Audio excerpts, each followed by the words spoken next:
santai tapi tetap berbobot. Semoga kalian yang ada di rumah tetap sehat dan semangat terus ya guys. Nah, pada hari ini saya Anissa Aulia Putri ditemani oleh teman saya yakni Anissa Dwi Rahayu. Nah, kita sekarang bakal ngobrolin hal yang penting banget nih guys, yakni tentang pendidikan karakter dan kebijakan nasional. Nah, Kak Anissa udah siap nih? Siap banget. Nah, oke. Mulai dari dasar dulu. Pendidikan karakter itu apa sih Kak? Pendidikan karakter itu suatu proses membentuk nilai moral suatu peserta didik. Pendidikan itu bukan cuma soal nilai rapor saja teman-teman, tapi juga soal sikap dan karakter di kehidupan sehari-hari.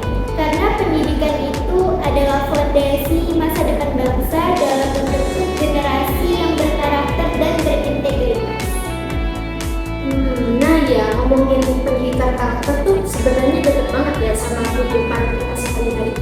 Bukan cuma soal sekolah, tapi juga soal gimana kita di kehidupan yang sebenarnya.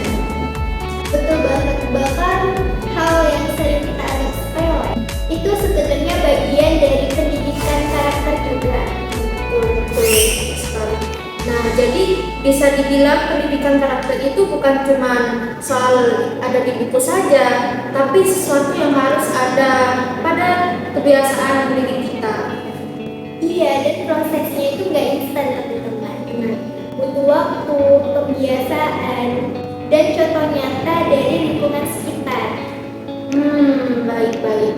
Lalu apa sih kaitannya sama kebijakan nasional ini? Kebijakan nasional. Seperti yang kita ketahui dalam pendidikan karakter, kebijakan itu memiliki peran yang sangat penting untuk menentukan arah pembentukan karakter peserta didik. Ibaratnya seperti kompas teman-teman, mau dibawa kemana pendidikan kita di masa depan. Nah, setuju banget. Nah, kalau dengan kata kebijakan nasional ini sebenarnya itu berdampak banget ya pada nilai itu. Benar, justru dengan adanya aturan ini, ya, pendidikan karakter punya arah yang jelas dan gak asal jalan. Nah, di sini jelas ya kalau pendidikan karakter itu nggak bisa berdiri sendiri dan harus ada pendukung kebijakan nasional itu guys. Kebijakan berarti keduanya saling terkait ya. Iya, dengan adanya kebijakan yang tepat, pendidikan karakter dapat berjalan secara efektif di lingkungan sekolah. Oh, berarti peran sekolah, guru, dan orang tua itu sama-sama penting ya? Iya, penting banget. Karena kalau hanya sekolah yang jalan sendiri, hasilnya itu nggak maksimal kan? Nah, ya betul-betul.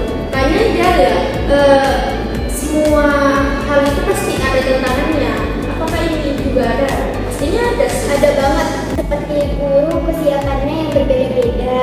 Nah, terus lingkungan keluarga dan lingkungan masyarakat yang tidak mendukung. Nah, tantangan ini tuh rasanya kita sering ketemu ya di kehidupan kita sehari-hari.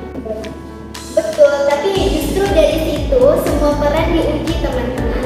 Bukan cuma guru, tapi keluarga dan lingkungan.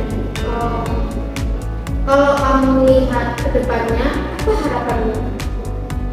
Harapan saya, menurut saya sih pendidikan karakter ini terus berjalan meskipun zaman terus berubah dan berkembang dan semakin canggih. Iya, betul, setuju banget. Karena nilai karakter itu harus jadi pegangan dimanapun dan kapanpun. Nah, betul, setuju banget. Jadi bisa dibilang pendidikan karakter itu ya harus ada di kehidupan kita, harus benar-benar nampak gitu ya. Nah, obrolan tadi sekaligus menjadi penutup di podcast kita pada hari ini. Semoga obrolan kita hari ini bisa jadi pengingat buat kita semua. Dan semoga juga bisa bikin kita lebih sadar pentingnya karakter dalam kehidupan sehari-hari. Terima kasih buat kalian yang sudah nonton sampai akhir. Semoga podcast kita hari ini bermanfaat dan bisa jadi refleksi buat kita semua. Jangan lupa share ke teman-teman kalian ya. Dan sampai ketemu di episode selanjutnya. Bye!